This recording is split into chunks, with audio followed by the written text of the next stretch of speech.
నమస్తే, welcome to KK news. నేను శ్రీదేవి. తెలుగు రాజకీయాల్లో సెలబ్రిటీ జంట దువ్వాడ శ్రీనివాస్, దివ్యల మాధురి. గత కొంతకాలంగా ఏపీ రాజకీయాల్లో ఈ జంట సృష్టించిన హల్చల్ అంతా ఇంత కాదు. చివరికి ఈ వ్యవహారం రాజకీయంగా కూడా దుమారానికి దారితీసింది. ఎమ్మెల్సీ దువ్వాడ శ్రీనివాస్ ను వైఎస్ఆర్ కాంగ్రెస్ హైకమాండ్ సస్పెండ్ చేసింది. కుటుంబ వివాదం తెరపైకి రావడం, దువ్వాడ శ్రీనివాస్ భార్య వాని నిరసనతో వెలుగులోనికి రావడం జరిగిన సంగతి తెలిసిందే. అయితే అప్పట్లో వైఎస్ఆర్ కాంగ్రెస్ పార్టీ టెక్కలి నియోజకవర్గ ఇన్ఛార్జ్ బాధ్యత నుంచి తప్పించింది. ఇటీవల మాత్రం ఏకంగా ఆయనను పార్టీ నుండే సస్పెండ్ చేసింది.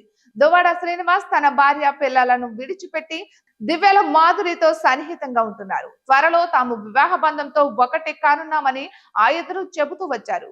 ఇక సోషల్ మీడియాతో పాటు ప్రధాన మీడియాకు ఇంటర్వ్యూలు ఇస్తూ సెలబ్రిటీ హోదాను చక్కగానే అనుభవిస్తూ వచ్చారు. ఇక మరోవైపు బొకలా సారీస్ పేరిట వస్త్ర వ్యాపారంలో సైతం అడుగు పెట్టారు. ఈ తరుణంలోనే దువ్వాడ శ్రీనివాస్ రాజకీయాల నుంచి సైడ్ అవుతున్నట్లుగా ప్రచారం జరిగింది. ఇంకోవైపు ఇటీవల ఇంటర్వ్యూలో నారా లోకేష్ కు అనుకూలంగా వ్యాఖ్యానించారు.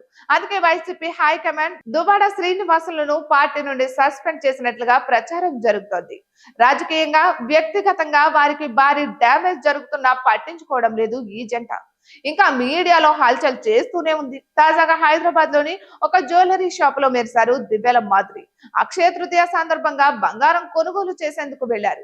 ఈ సందర్భంగా మీడియా ఆమెను గుర్తించింది. పలకరించగా ఆమె ఆసక్తికర విషయాలను వెల్లడించారు. బంగారం కొనుగోలుకు వచ్చారా అంటూ ప్రశ్నించగా దువ్వాడ శ్రీనివాస్ కోసం బ్రాస్లెట్ కొనుగోలు చేసేందుకు వచ్చానని ఆమె తెలిపారు. తాను ప్రతి క్షణం దువ్వాడ శ్రీనివాస్ కోసమే ఆలోచిస్తానని చాలా సందర్భాల్లో మాధురి చెప్పిన సంగతి తెలిసింది. ఇక ఇప్పుడు దువ్వాడ శ్రీనివాస్ కోసం బ్రాస్లెట్ కొనుగోలు చేయడానికి ప్రత్యేకంగా ఇక్కడికి వచ్చారని చెప్పడం సోషల్ మీడియాలో వైరల్ అవుతోంది. మీ అభిమానం సల్లగుండా అంటూ సోషల్ మీడియాలో కామెంట్స్ వ్యక్తమవుతున్నాయి. ఇక దువ్వాడ శ్రీనివాస్ వైఎస్ఆర్ కాంగ్రెస్ పార్టీ నుండి సస్పెండ్ వెనుక దివ్యల మాధురి వ్యవహార శైలి కారణమన్న కామెంట్స్ ఉన్నాయి. టక్కలి నియోజకవర్గ ఇన్ఛార్జ్ తిలక్ ను ఉద్దేశించి ఆమె పెట్టిన పోస్ట్ వల్లే దువ్వాడపై వేటు వేశారని ఒక ప్రచారం నడుస్తోంది. పుష్ప డైలాగును అనుసరిస్తూ దమ్ముంటే పట్టుకోరా టికెట్, పట్టుకుంటే వదిలేస్తా సోషల్ మీడియా అంటూ సవాల్ చేసినట్లుగా ప్రచారం జరుగుతోంది.